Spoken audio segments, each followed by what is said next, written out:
चलिए, good morning everyone. Online offline जितने भी अभ्यर्थी हैं ध्यान सुनेंगे। छत्तीसगढ़ में जो है आपका जो जीएस है उसका हिस्ट्री आज पढ़ने वाले हैं। और ये क्लास जो है आप लोग का हिस्ट्री का डेमो क्लास है। आप लोग जो है जितने भी अभ्यर्थी जो तैयारी कर रहे हैं अलग अलग परीक्षाओं का, चाहे वो सीजीपीएससी के अंतर्गत परीक्षा हो चाहे सीजी व्यापम के अंतर्गत, सभी में आपका जो है छत्तीसगढ़ जीएस इम्पोर्टेंट है। और इसकी जो है विधिवत क्लास में 1 अप्रैल से चालू कर दूंगा। जितने भी अभ्यर्थी जो बैच से जुड़ना चाहते हैं वे संपर्क कर लेंगे, क्योंकि ये क्लास अब डेली चलेगी ऑनलाइन ऑफलाइन। तो शुरू करते हैं आज की क्लास को हम लोग छत्तीसगढ़ के जीएस से। और छत्तीसगढ़ के जीएस में कौन सा पार्ट रहेगा? इतिहास।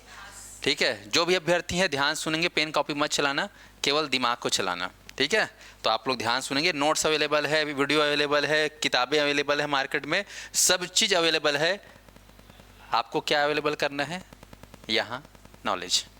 स्पष्ट है? तो ध्यान सुनना, एक बार में याद ना हो तो भी कोई दिक्कत नहीं।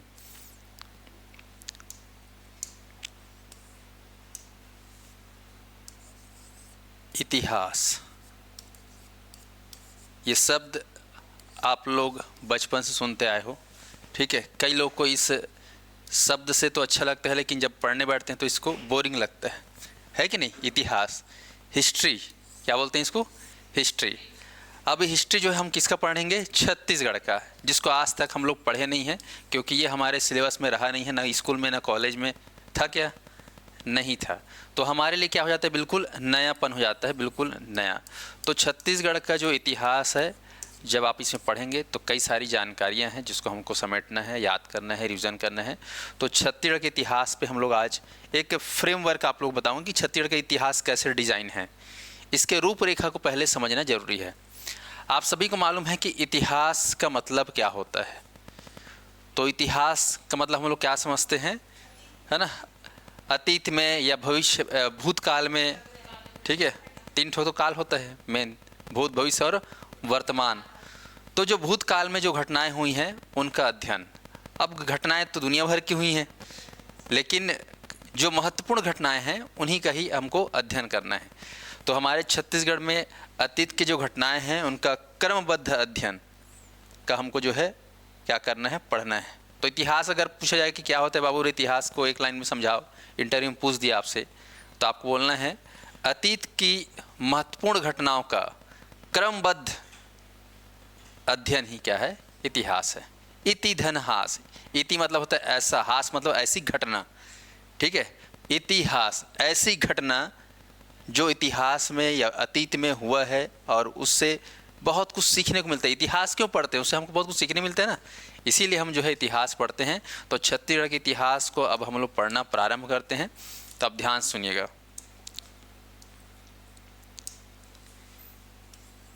छत्तीसगढ़ का जो इतिहास है भारतीय इतिहास से सीधा सीधा जो है प्रभावित है। ओके, जैसे कि हमारा, हम जानते हैं क्यों प्रभावित है भाई। तो जैसे कि आपका इंडिया है,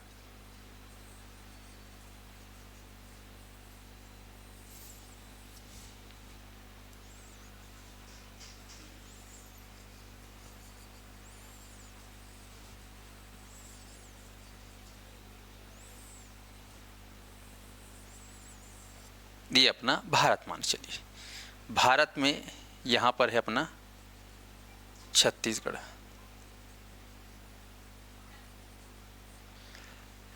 अब जान रहे हैं कि हमारा जो छत्तीसगढ़ है इसका जो लोकेशन पोजीशन है वो बिल्कुल बिल्कुल अंदर में है, बीच में है, भू अवस्थित राज्य है। तो ये जो भू अवस्थित राज्य है, ये मान के चले कि छत्तीसगढ़ में जो है आप देखोगे जो हुआ है भारत में, जो हुआ है उसका डायरेक्ट जो प्रभाव आपको छत्तीसगढ़ में देखने को मिलेगा।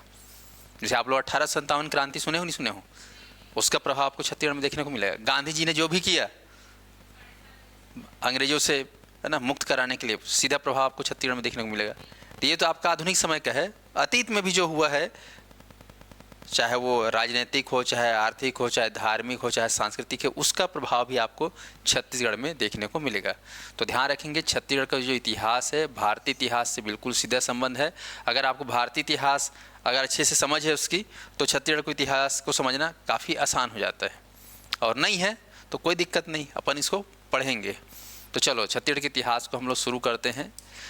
तो छत्तीसगढ़ के इतिहास को जो है ठीक भारतीय इतिहास के तरीके से इसको डिज़ाइन किया गया है, क्योंकि उसी के समानांतर कालक्रम में यहाँ पर भी घटनाएं घटित हुई हैं। क्योंकि भारत में जो हो रहा था वो यहाँ हो रहा था। जैसे अभी देख लो फॉर एग्जांपल आम चुनाव है, लोकसभा चुनाव है, भारत में चुनाव है, तो उसका प्रभाव छत्तीसगढ़ में है कि नहीं है? यहाँ भी हो रहा है चुनाव। ऐसे उस समय विश्व स्तर में या फिर भारतीय स्तर में जो घटनाएं घट रही थी वह सब जो घटना है छत्तीसगढ़ में घट रहा था। जैसा भारत देश में हो रहा था उस टाइप से जो है क्रियाकलाप छत्तीसगढ़ में हो रहा था। जैसे पहले आप लोग पढ़ोगे इतिहास में जो है राजतंत्र हुआ करता था, अभी क्या है लोकतंत्र है। पहले राजतंत्र राजाओं के द्वारा शासन होता था, तो वैसे ही शासन हमारे छत्तीसगढ़ में भी पहले हुआ करता था। पर यहाँ के राजा आप लोग पढ़ोगे, यहाँ के राजा को क्षेत्रीय राजा कहा जाता था प्राचीन काल में। फिर आप लोग पढ़ोगे पूरा सिस्टमेटिक, तो मैं सीधे अब आता हूँ इसके रूपरेखा में। तो ध्यान दीजिएगा छत्तीसगढ़ का जो इतिहास है इसको लिपि के आधार पर जो है बाकायदा डिज़ाइन किया गया है। लिपि जिसको इंग्लिश में हम बोलते हैं स्क्रिप्ट। तो लिपि के आधार पर भारतीय इतिहास हो या छत्तीसगढ़ इतिहास हो, इसको 3 भागों में बांटा गया है। कितने भागों में? 3 भागों में। किस आधार पर? लिपि के आधार पर या स्क्रिप्ट के आधार पर, इंग्लिश में बोलेंगे स्क्रिप्ट। तो 3 भागों में कैसे बांटा गया है, आराम से समझना इसको।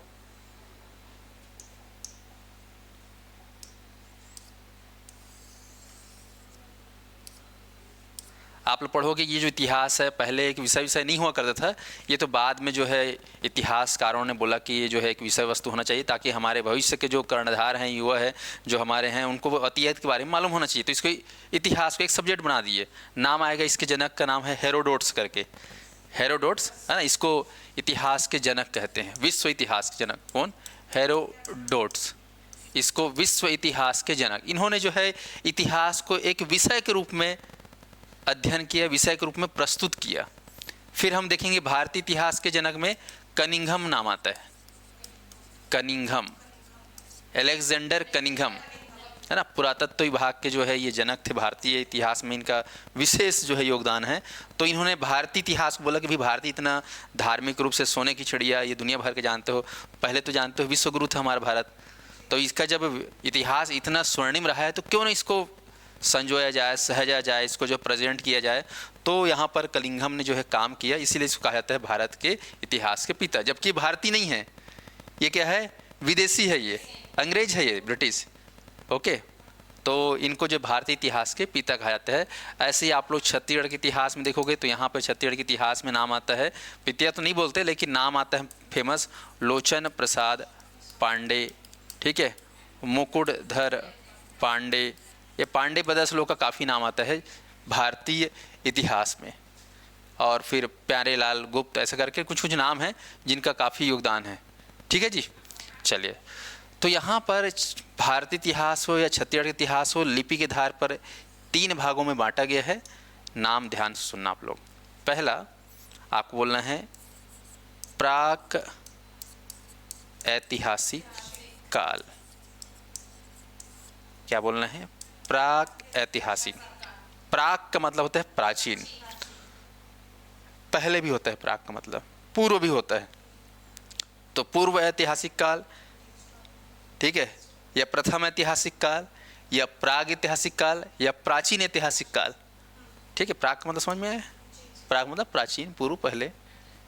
तो ये आपका नाम है ना। तो प्राग ऐतिहासिक काल को इंग्लिश में बोलते हैं प्री हिस्टोरिक, है ना, एज, या ईरा भी बोल सकते हो, कोई दिक्कत नहीं। ओके, ये आपको ध्यान में समझना है। तो प्राक मतलब पहले, प्राचीन, आपको ध्यान रखना है। ये पहला जो है भाग में इसको बांटा गया है। उसका दूसरा आपको बोलना है, दूसरा जो बांटा गया उसको बोला गया आद्य ऐतिहासिक काल। आप लोग को बोलना है, ऑनलाइन हो चाहे ऑफलाइन वाला, उच्चारण कर रहे हैं आद्य ऐतिहासिक काल। ये आद्य ऐतिहासिक काल जिसको हम लोग पोस्ट क्या बोलते हैं? पोस्ट हिस्टोरिक, है ना, एज। तो पोस्ट हिस्टोरिकल एज, आद्य ऐतिहासिक काल। उसका तीसरा जो है उसको बोलते हैं केवल ऐतिहासिक काल। ऐतिहासिक काल इसको सिंपल इंग्लिश में क्या बोलेंगे, हिस्टोरिकल एज या इरा या टाइम भी कह सकते हो तो भी चले, कोई दिक्कत नहीं। तो दिमाग में इसको सेट करिए माइंड मैप में, भारतीय इतिहास या छत्तीसगढ़ का इतिहास दिख रहा है। कितने भागों में बांटे, 3 भागों में ना। इसको मैं अक्सर बोलता हूँ ब्रह्मा विष्णु महेश। कितना है, ब्रह्मा विष्णु महेश। अगर याद नहीं कर पाओ तो 3 देवता को याद कर लो, ठीक है ना, ओम जय जगदीश हरे। तो पहले है ब्रह्मा, फिर विष्णु और फिर महेश। ब्रह्मा जानते हो, दाढ़ी वाले, एकदम प्राचीन दिखता है, ठीक है। हाँ, तो प्राचीन को क्या बोलना है आपको, प्राग ऐतिहासिक काल। ये बीच में है आद्य ऐतिहासिक काल, और तीसरा क्या है, ऐतिहासिक काल। 3 को कभी 4 मत बोलना। भारतीय इतिहास को भी 3 भागों में बांटा गया है, छत्तीसगढ़ के भी इतिहास को 3 भागों में बांटा गया है। ओके, चलिए अब ये जो प्राग ऐतिहासिक काल है, यहाँ पर बात हो रही है लिपि को लेकर। तो ऐतिहासिक काल में जो है लिपि का आविष्कार नहीं हुआ था। यहाँ पे ध्यान रखना, लिपि जो है आविष्कार नहीं हुआ था। मतलब वो लोग लिखते विखते नहीं थे, इसका मतलब पढ़ना लिखना नहीं जानते थे या पढ़ना लिखना चाहते नहीं थे, जो भी है। ओके, ठेठ देहाती। उसके बाद आद्य ऐतिहासिक काल, यहाँ पर जो है लिपि का जो है यूज़ होता था, लिपि का उपयोग करते थे यहाँ इस ज़माने के लोग, लेकिन हम लोग जो है इसको समझ नहीं पाए, ठीक है, समझ नहीं पाए, पढ़ नहीं पाए, पढ़ भी लिए समझ नहीं पाए, ठीक है। कभी कभी एग्ज़ाम में आता है कि फलाना जगह के ठो जो है इस समय का जो है जानकारी मिली है लिपि, तो ये फलाना वैज्ञानिक ने उसको पढ़ के समझा दिया, पर अभी भी जो है वो प्रूफ नहीं एकदम। उसके बाद ये ऐतिहासिक काल में, तो यहाँ पर लिपि का विकास भी हुआ, जिसे आज पढ़ा समझा सब जा रहा है, आया समझ में। तो यहाँ पर लिपि का विकास हुआ ही नहीं था, यहाँ पर लिपि का विकास हुआ लेकिन समझा नहीं या पढ़ा नहीं पाया। यहाँ पर विकास भी हुआ, उसको पढ़ा समझा गया। आई बात समझ में। तो ये प्रूफ हुआ कि लिपि के आधार पर 3 भागों में कैसे बटा। पहले वाला में क्या हुआ बताओ, लिपि का आविष्कार ही नहीं, कुछ नहीं, गोलमाल, 0 सन्नाटा, ठीक है, यूज ही नहीं करते थे। और ऐतिहासिक काल में हाँ, हम लोग नहीं समझ पाए, आज के आदमी लोग समझ नहीं पाए, ठीक है, क्या लिखे हैं, इसका मतलब क्या है। और ऐतिहासिक काल में बताओ, हाँ, लिपि का आविष्कार हो गया है, पढ़ भी रहे हैं, समझ भी रहे हैं, उपयोग भी कर रहे हैं, ठीक है जी। चलिए, तो ये 3 जो है काल है, आपको ध्यान में रखना है। इसी को हमको जो है डिटेल में पढ़ते जाना है। इसको पढ़ेंगे इतिहास में, उसके बाद इसको पढ़ेंगे, फिर इस पे पढ़ेंगे, है ना, क्रमबद्ध। जैसे कि बात होती है प्रागैतिहासिक काल, तो इसका जो समय है, अब जानते हो इतिहास पढ़ना मतलब इसको जो है समयबद्ध पढ़ेंगे। तो इसका जो है ये मान के चलो कि जो टाइम है, कई लोग बोलते हैं, यहाँ पर ध्यान सुनना, 4 लाख 3 लाख ईसा पूर्व, ठीक है। अभी तो आप लोग देखोगे कई ठोक जानकारी आता है न्यूज़ वगैरह में, 25 लाख साल, है ना, 25 लाख पहले फलाना ठोक अवशेष मिला है, मानव के कंकाल मिला है। मतलब हमारे यहाँ मानव सभ्यता का विकास आज से 25 लाख साल पहले हो चुका था। जैसे अभी हम लोग कौन सा सन चला रहे हैं, 2024, मतलब 2000 साल हुआ है क्या, ऐसा है क्या? इसके पहले आदमी नहीं रहते थे यहाँ केवल 2024 हुआ है, हाँ, उससे पहले भी मानव थे भाई, ठीक है। भले उसको जो है हम लोग समझ नहीं पाए या फिर उसका लिपिबद्ध नहीं कर पाए या इतिहास तरीके से संजो नहीं पाए, लेकिन मानव जो विकास हुआ है वो लाखों वर्ष पहले हो चुका है। हम जानते हैं कि हमारी जो पृथ्वी है ना, ये पृथ्वी की जो आयु है, इसकी भी एक आयु होती है, लगभग इसकी आयु जो है ना 7 अरब ऐसा बोला जाता है, जिसमें से कहना चाहिए अभी चल रहा है पृथ्वी के जो है वो 3.5 अरब या 4.5 अरब के आसपास चल रहा है इनका टाइम। 7 अरब बाद ये जो है पृथ्वी गोलमाल ख़त्म, ठीक, क्योंकि जो चीज़ बने हैं सर्जन, उसका क्या होता है आखिरी में विसर्जन भी हो जाता है, मतलब नष्ट भी होता है ना। जैसे आप पैदा हुए हो, कब तक रहोगे, हाँ, मतलब आए हो क्या परमानेंट हो क्या, पर तुम लोग का एटीट्यूड देखो, जैसे कि ज़िंदगी मतलब आजीवन यहीं रहोगे, ऐसा टाइप तुम लोग का एटीट्यूड रहता है। हाँ, इतना घमंड, इतना मतलब एटीट्यूड, इतना मतलब जोश, इतना, है ना। हमेशा याद रखना चाहिए कि हम आए हैं तो हम जाएंगे भी, इसलिए मिल के रहो, है ना, आदर पूर्वक रहो, सम्मान पूर्वक रहो, चलो है ना। जीवन में जो मिल पाए उससे खुश रहो, नहीं मिला तो क्या टेंशन, ठीक है, पर कर्म करना है हमको। चलो इधर आ जाओ। तो यहाँ पर जो प्रागैतिहासिक काल है लगभग इसको 5 लाख से लेकर ये मान के चलो 10,000, ठीक है, ईसा पूर्व, इंग्लिश में बोलते हैं बिफोर क्राइस्ट, ठीक है, ये इनका समय है। ऐसे ही आद्य ऐतिहासिक काल का 10,000 से लेकर, है ना, 10,000 बोलता हूँ, 3,000 से लेकर 1,500 ईसा पूर्व। इसको एक काम करना है, इसको 10,000 मत करना, ये इसको 3,000 तक टिका दो और बढ़ा दो, ये 3,000 ईसा पूर्व ना, 5 लाख से 3,000 ईसा पूर्व, और 3,000 का आधा कितना हो गया, 1,500 ईसा पूर्व, ईसा पूर्व मोटा मोटा। और उसके बाद फिर 1,500 ईसा पूर्व से लेकर वर्तमान, अब इसको ध्यान समझना, इसको लिखना, ये ईसा पूर्व होगा और इधर क्या होगा, ईसवी, जिसको हम लोग क्या बोलते हैं इंग्लिश में एडी, है समझ में। तो 5 लाख ईसा पूर्व या 2 लाख ईसा पूर्व या जो भी है से लेकर 3,000 ईसा पूर्व के बीच में जो भी घटना हुआ है उसको कौन से काल के अंतर्गत शामिल करेंगे, प्रागैतिहासिक काल।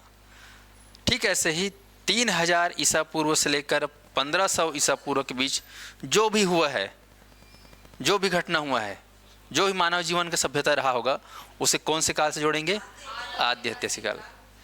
ऐसे ही 1,500 ईसा पूर्व से लेकर अभी वर्तमान में जो भी हो रहा है उसे कौन से काल से जोड़ेंगे, ऐतिहासिक काल से जोड़ेंगे। आया समझ में।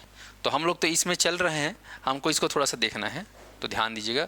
मैं अब एक एक को उठाने जा रहा हूँ, उठाऊँ एक एक को, चलो। तो पहला कौन सा है, प्राक ऐतिहासिक काल, इंग्लिश में क्या बोलते हैं इसको, प्री हिस्टोरिक एज बन जाएगा। तो प्राग ऐतिहासिक काल छत्तीसगढ़ का पहला कालखंड है, ठीक है। इसके अंतर्गत जो है इसको भी बाकायदा जो है इसका रूपरेखा के सहित इसको जो है इतिहासकारों ने डिज़ाइन किया गया है। तो इसको जो है 4 भागों में बांटा गया है। कितने भागों में बांटा गया है, 4 भागों में। तो प्राग ऐतिहासिक काल को याद रखना, इसी को हम बोलते हैं पाषाण काल, इंग्लिश में बोलते हैं स्टोन एज। क्या बोलते हैं, स्टोन एज। सरल भाषा में दुनिया भर का ना बोल सको तो चुपचाप बोल देना पाषाण काल, ठीक है। पाषाण मतलब क्या होता है, पत्थर, है ना। पाषाण को इंग्लिश में प्रस्तर भी कहते हैं, प्रस्तर। तो प्रस्तर युग भी बोलते हैं, कई ठोक किताबन में प्रस्तर युग लिखा जाता है। प्रस्तर मतलब पत्थर होता है। तो पाषाण काल क्यों कहा जाता है भाई, तो आप लोग को, हाँ बोलो बोलो।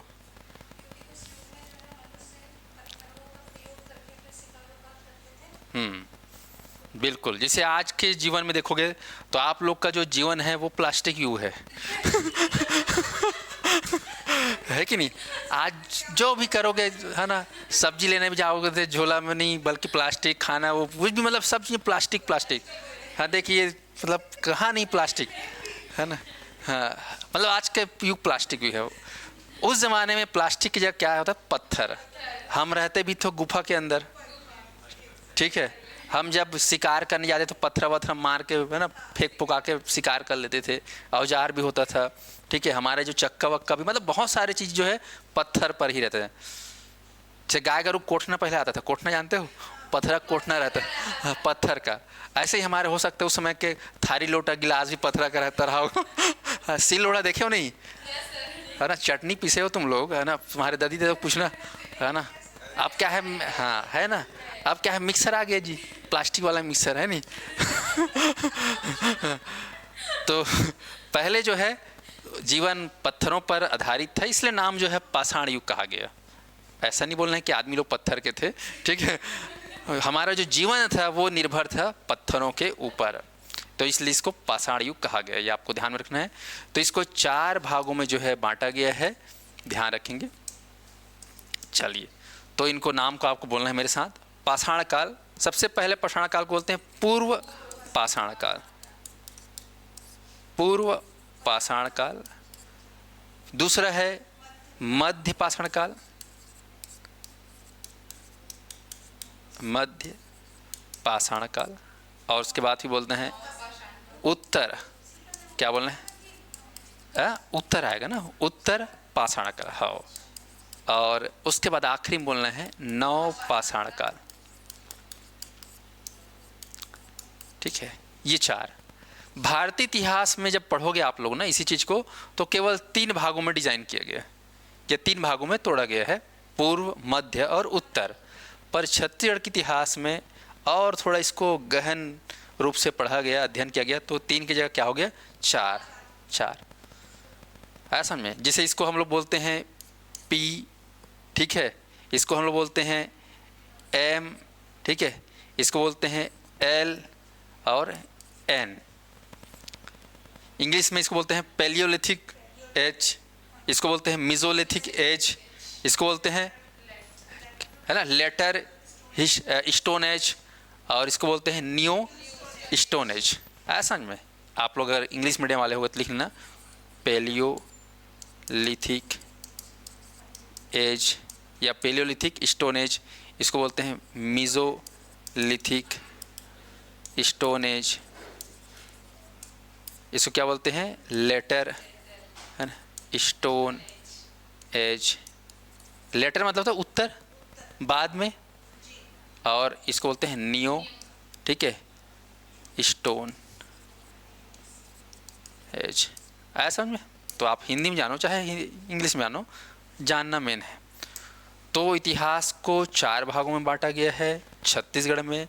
प्रागैतिहासिक काल को कौन कौन सा आपको बोलना है, फिर से 4 ठोक। मेरे साथ आप लोग रिवीजन करोगे, 1 2 3 4। चलो बोल, पहला पूर्व पाषाण काल, दूसरा मध्य पाषाण काल, और तीसरा, और उसके बाद नव पाषाण, न्यू पाषाण काल। हाँ बोल लो, कोई दिक्कत नहीं, भावना को मैं समझ गया। हाँ तो देखो कितना मस्त मैच खा रहा है। मैंने बोला है ब्रह्मा, क्या बोला है पहले को, ब्रह्मा। आप लोग ब्रह्मा के देखे हो मुड़ी को, कितना मुड़ी है, हाँ मतलब दिखता है, लेकिन कितना है हमको, 3 में ना, सामने से देखोगे तो 3 है, लेकिन 3D एंगल से देखोगे तो पूरा चारों दिखेगा, क्योंकि पीछे भी उनका क्या है, सिर है।